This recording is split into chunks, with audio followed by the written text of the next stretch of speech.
Xumura bara 1980 keessa namni umuriin isaa waggaa 20 hin guunne tokko ture. Sadarkaa barnoota isaa kutaa 12 caalaa barachuu dhabuu isaatiin akkuma lammiilee Itoophiyaa biroo buddeena guyyaaf isa barbaachisu argachuuf ni carraaqa ture. Gidduu kanatti hoogganaa bulchiinsaaf nageenyaa Oromiyaa yeroo sanaa kan turan obbo Warqinaa Gabayyoo wajjin kan wal argan. Kana booda isaan wajjin dalagaa dalaguu eegale. Ragawwan iddoo garaagaraatii fuunaanuudhaan isaaniif kennuu eegale. Isaanis ragaa inni kennuuf fudhatanii mallaqa kaffaluu fi itti fufan. Maarree dargaggeessi waggaa 20 kun guyyaa itti obbo Warqinaa Gabayyoo wajjin wal bale irra deddeebi'ee galateeffachuu kan eegales kanaan booda ture. Hoogganaan biiroo bulchiinsaaf nageenyaa yeroo sanaa obbo Warqinaa Gabayyoos amalli isaa nama of mul'isuu hin barbaanne ta'uu qoratee irra ga'e.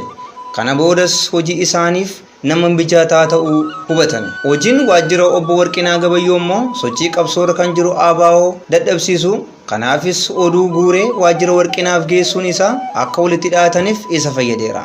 Naannoo jiraaturraa oduuwwan waa'ee deeggartoota ABO hin dhugoomnee fi kan dhugooman funaanee waajjira nageenyaaf ni kenna ture. Dargaggeessi kun kanaanis kaffaltii argatuun of jiraachisuu eegale. Hojiiwwan akkasii immoo biyyoota hedduu keessatti kan baratame waggaa ta'u hojjettoota waajjira nageenyaan alatti namoota dabalataa oduu funaananii fidan qacaranii hojjechiisuun haqa ijaan argaa guddanneera. Dargaggeessi kun waggoota 1-2 keessatti hojjetaa gaarii ta'uudhaan bara 1989 waajjirri nageenyaa fi immigireeshinii dhaabbiin akka qacaruuf xalaa abbaan buddeenaa isaa Dr. Warqinaa Gabayyoo barreessee kenneef harkatti qabachuun gara bakka jedhamiitti hoggaa geessu dhaabbatichis harka bal'isee balbala banee lafaa ka'ee isa simate. Yeroo sana hojjetaa waajjira sanaa ta'uuf sadarkaan barnoota nama kamuu kutaa 12 yoo guute gahaa akka ta'e ni yaadatama. Wiirtuu leenjii nageenyaa fi odeeffannoo kotobee jirurraa ji'a Jaaqubaaf leenjii fudhatee hojii walxaxaa fi guddaa ta'e kanaaf basaasaa ga'eessa ta'ee eebbifame. Waraqaa ragaas fudhate. Xalayaa ramaddii isaas Finfinneetti waajjira nageenyaa fi basaasa biyya keessaaf kennuuf gara hoogganaa dhaabbatichaa Walde Sillaasee Walde Mikaa'el geessee itti kenne. Walde Sillaaseenis maqaa nama kana hanga abbaa isaatti erga ilaalanii booda si'amanee waajjira kanatti waan si ramaduutti fakkaata jedhanii ija aariitiin gaaffii dugda isaa kottu isa gaafatan. Yeroodhaaf hojichi dhimma ABO wajjin waan wal qabatuuf isa amanuu baatanus garuu immoo shakkiin isaanii dogoggora ture. Dargaggeessi kun eenyunuu caalaa nama ilaalcha jibbiinsaa ABO qabu ta'uu isaa hubachuu hin dandeenye. Dargaggeessichis jecha Walde Sillaasee kanatti muufachuun gara waajjira Dr. Warqinaa Gabayyoo deebuun dubbicha itti hime.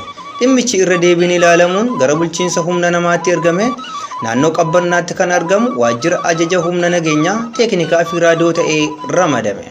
Dhuunfaadhaan oduu dhiyeessuu irraa gara sadarkaa mootummaatti erga guddate achis taa'ee hogganoota Oromiyaaf oduu dhiyeessuun firummaa fi walitti dhufeenyi isaanii daran jabaataa dhufe. Sochii bara 1993 Hawwaat TPLF kan itti raafamte gara giddu galeessa biyyaa gahee balaaf ishee saaxile kanneen akka Dr. Nagaasoo Gida'aa kaafamanii kanneen akka Warqinaa Gabayyoo muudamuun isaanii immoo cittoorraa osoo hin fayyin fanxoon qabamuu akka ta'u nu hubachiisa. Hubadhaa yeroon sun wayita hoogganaa olaanaan mana leenjii basaasaa kan ture Asaffaa Abbiyyuu abaatee Kiishoon bakka bu'ee Dahiidanitti makame ture.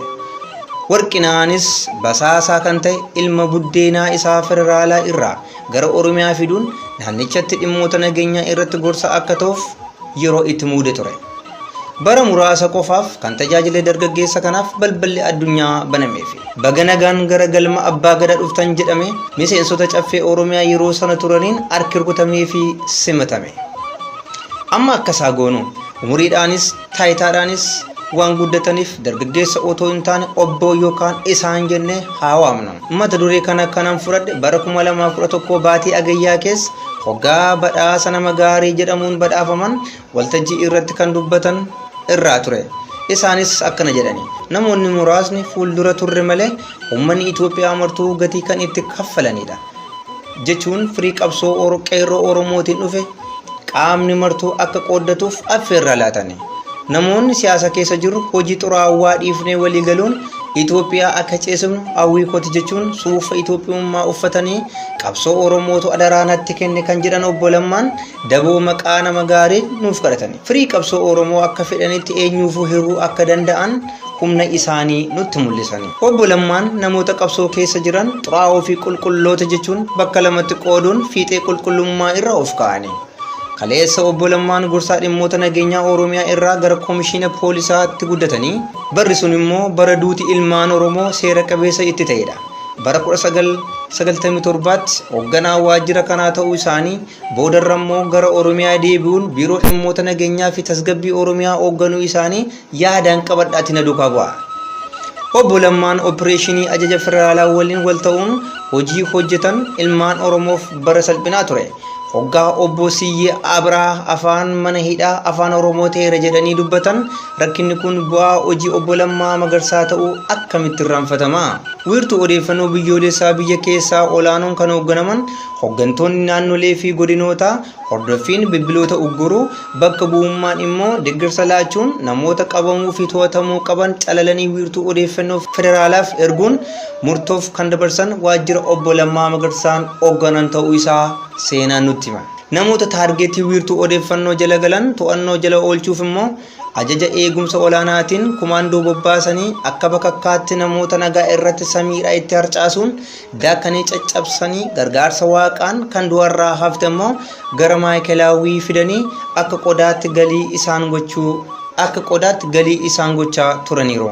Tartiiba walxaxaa kana keessatti obbo Lammaa Magarsaa namoota hedduu maqaa baa'ootiin kanneen biroo immoo waajjira kootti sin barbaada jechuun ajjeesisaa fi ajjeesaa bakka isaan hin beekamnetti geessuun dhabamsiisaa turuun isaanii ga'ee hojii waajjira isaanii irraa baruun ni danda'ama.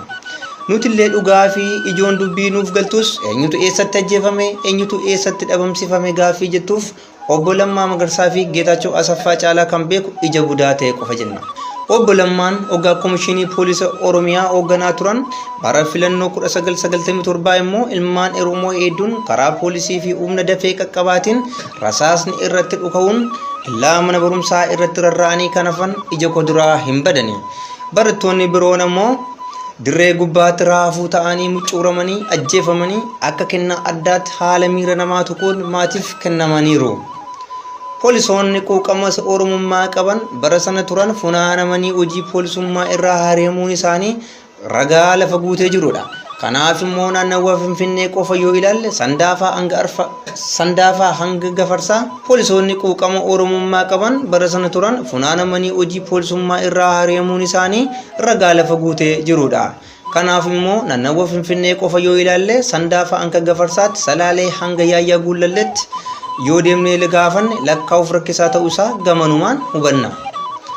Hoogganaan waajjira eegumsa biyya keessaa Masfiin Gabir Mikaa'el yookaan Masfiin Waxaxoo bara 1993 hoggaa qoodinsi hiwaa TPLF keessatti uumame kan bakka bu'aan Walde Sillaasee Walde Mikaa'el wajjin walitti dhufeenya olaanaa uumuun uummata Oromoo irratti bara balaan akka bokkaatti roobe jedhamee odeeffamuu isaa hin dhageenye yoo ta'e dhuguma gurri abbaaf orma akka jennu nu taasisa.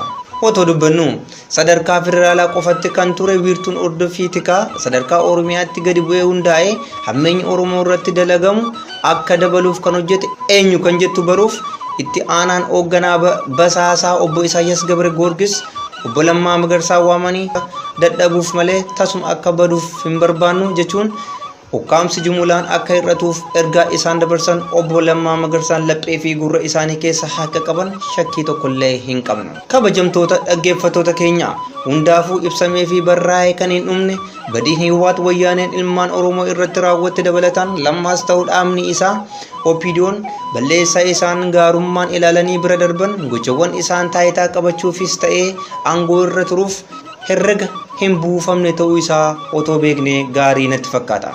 Eenyutu jijjiirame? Hoogganummaa wiirtuu ajjechaa fi dararaa booda biiroo daldalaa Abyaayii xumura irratti teessoo taayitaa pirezidaantummaa naannoo Oromiyaa harkaan qabataniiru. Yeroon kun immoo waggoota 12 darbaniif ilma buddeenaa ta'uun kan tajaajilaa turan Yaadig hundeedhaa raafamtee jiguuf yeroo qarqara irra geessetti harka isaanii keessatti kufuu isheeti. Kanaanis abbaa carraa isaan taasiseera. Obbo Lammaanis carraa takkaa nan arga jedhanii hin abjoon argachuun firii qabsoo uummanni Oromoo akka dhadhaatti baqee addunyaan afaan tokkoon jabinaa fi guddina Oromoo itti faarsuu eegaltetti obbo Lammaanis carraa takkaa nan argadha jedhanii hin abjoon argachuun firii qabsoo uummanni Oromoo akka dhadhaatti itti baqee addunyaan afaan tokkoon jabinaa fi guddina Oromoo yeroo faarsuu eegaltetti ani hoogganaa jijjiiramaati jechuun of moggaasanii waltajjii garaagaraa irrattis jechoonni babbareedoon isaan dubbatan gonfoo humna tokkummaa Itoophiyaa badhaafamuun isaanii taatee yeroo dhiyoo ijaan argineera. Jecha Itoophiyaatti qidam jettu kan fakkaattu Itoophiyaawwinnat soosnoo jedhanii matammaadhaa hanga booranaatti yaadigoota saba ajjeesaa turaniif akka sirbamu taasisaniiru. Kanaanis uummanni qaamuma duraan isa ajjeesaa tureef marfata masqalaatti deeggarsa ba'uun boombii achuma gola mana yaadi keessaa darbatame gufachiistota qabsoo uummataa irraa qolanii ilmaan Oromoo of wareeganis ni yaadanna. Namni hunduu kiyyoo suusii Itoophiyummaatiin qabame jechoota mimi'aawwaa obbo Lammaan hafarsaniin machaa'ee dhiigaaf lafeen ilmaan Oromoo qabsoo irratti caccabe osoo buututee hin badin dhiigni barattoota Oromoo osoo hin qoorin karaan hundumtu gara bilxiginnaa geessa jechuun uskii facaasanii sirbu eegalanii. Dhugaadha isaa abbaanis hoggaa hundaa'u akkuma warra bilxiginnaa kana ture. Hoggaa sanas Finfinneen hoogganaa Mangistuu Hayilamaaramiin paartiin keenya ni hundaa'a. Barreeffama jechuun babbareeddee turte. Wanti hubannu garuu isaa abbaanis bilxiginnaanis biqilanii osoo hin guddatin wal nyaachuu eegalanii tortoruu isaaniiti. Saayinsii siyaasaa barachuu fi barsiisuun isaan kana biratti gatii hin qabu. Barsiisonni saayinsii falaasamaa nutti himanis qaamolee akka obbo Lammaa Magarsaa kana wajjin firooma takkallee hin qabani. Maarree barsiisaan saayinsii siyaasaa Piroofeesar Mararaa Guddinaa hanga har'aatti mormituu ta'uun itti fufuun isaanii abaaramanii yookaan galuu fi didee sitti hin fakkaatin. Siyaasni ogummaadha kan jedhanis immoo hin amanin. Akkas yoo ta'e sirni liji Iyyaasuu kan Hiyyaadiig hin caalu ture. Mangistuu Hayilamaariyaam Hayilee Fidaa fi Baarotumsaa caaleeti. Piroofeesar Mararaa Guddinaa saayinsii falaasamaa fi beekumsaan Mallas Zeenaawwii hin caalu ture. Akkasumas kitaabni Indaargaachoo Tsiggee kan Piroofeesar Tasammaa Ta'a waan caalutti fakkaata. Akkas miti. Obboleessoo wanti guddaan ati beekuu qabdu booleenis ta'u baaleen mana mootummaa kiiloo 4 dursitee qabachuudha. Yoosiif hin taane immoo of laaffisi yeroo eeggadhu. Sababni isaas tasa teessoo gadi dhiiftee yoo dhaabbatte carraan si quunnamu tokkicha ta'uu hin dagatin. Hoggaa fe'an harree hoggaa luugaman immoo gaangee taate yookaan immoo qaallittitti na eegi akkasiin jechuuti.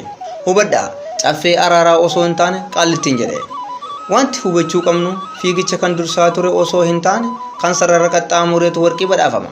Tarii booda waliif qooduu ni malu. Kun garuu dhimma keenya miti. Obbo Lammaan ana caalaa namni Abiyyii beekuu hin jiru nuun jechuu isaanis hin dagatina. Akkuma Kiristoos macaafa qulqulluu keessatti anis isin keessa isinis ana keessa jedhee akkuma jaalala labse Lammaanis ana jechuun Abiyyi Abiyyi jechuunis ana jechuudha.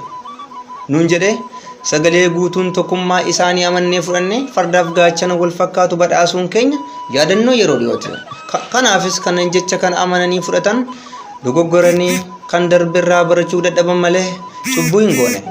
Cubbamaa kan ta'u isa amanee fudhate osoo hin taane isa sobaan nama amansiisedha.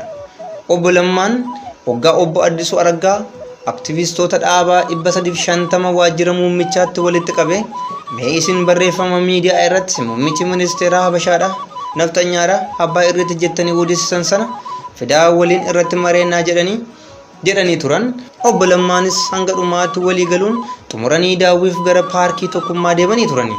Al tokko nuti qaama tokko gaaf bira ammoo dhageettiin ani qabu hir'ateera kan nuun jedhan Obbo Lammaan. Al tokko nuti qaama tokko gaaf bira ammoo dhageettiin ani qabu hir'ateera kan nuun jedhan Obbo Lammaan. Guyyaa bira ammoo yoomuu taanaan uummata miiliyoona 100 keessaa maraataan miliyoonni 1 hin dhabamu jechuun warra dursanii daandiin isaanii jajallaa ta'uu isaanii itti himan harrabaan luqqisanii lamxeessaniiru.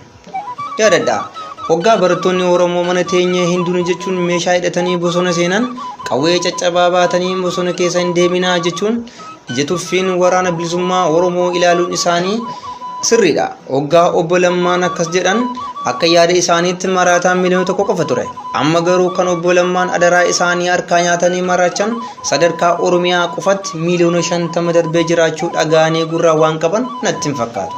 Obbo Lammaan arraba ittiin suuse jedhanii Gondarii fi Goojjamii sirbisiisaniin Oromummaa jedhanii immoo Gujii fi Wallaggaa Baalee fi Boolee lafeen isaanii daakamee butute sana lammaffaa sagalee uummatichaa butuuf akka hoogganaa ergamootaa waaqarraa ture booda kan erame seexanaa'el ta'anii huccuu ittiin Oromiyaa irra naanna'anii ilmaan Oromoo caccabsaa turan kan mana leenjii basaasummaa Kotabee fi Geetaachoo Asaffaa ittiin tajaajilaa turan ofirraa baasanii huccuu abbaa gadaa jala dhokatanii bashaashaatti kan dhalate Minilik sadaffaaf injifannoo dafqa maleessa akkuma kennaniif ammas uffati abbaa gadaa gogaa Minilik irraa akka hin kaaneef afaan dammadaamuudhaan mormaa muuxannoo Walda Sillaasee fi Geetaachoo Asaffaa irraa horatan ummata Oromoo hanga dhufaatii gooftaatti yookaan hanga xumura bara jireenya isaaniitti gowwoomsuun walakkaa jaarraa tokkoof Oromoo gabroomsuuf wixinee godhatanii gara oomisha jechoota mimmi'aawwoo isaanii duraanitti deebi'aniiru. Wal dhabdeen Abiyyii fi Obbo Lammaa wal ittaa booyyee fi karkarrooti malee wal morkii Taaddasaa fi Gobanaa miti. Obbo Lammaan bilxiginnaa diigamuu irraa baraaruuf carraa bitaanis mirgaanis kooraa isaanii yaabbachiisu uumuuf karaa isaanii qaawwaa uuman malee gonkuma qabsoon Oromoo butamuu isaatti amananii ta'uu hin qabu. Waan fakkaatus miti. Wanti beekuu qabnu tokko gowwoomfamuun waan hin beekneef lama gowwoomfamuun garuu waan hubachuu hin dandeenyeef.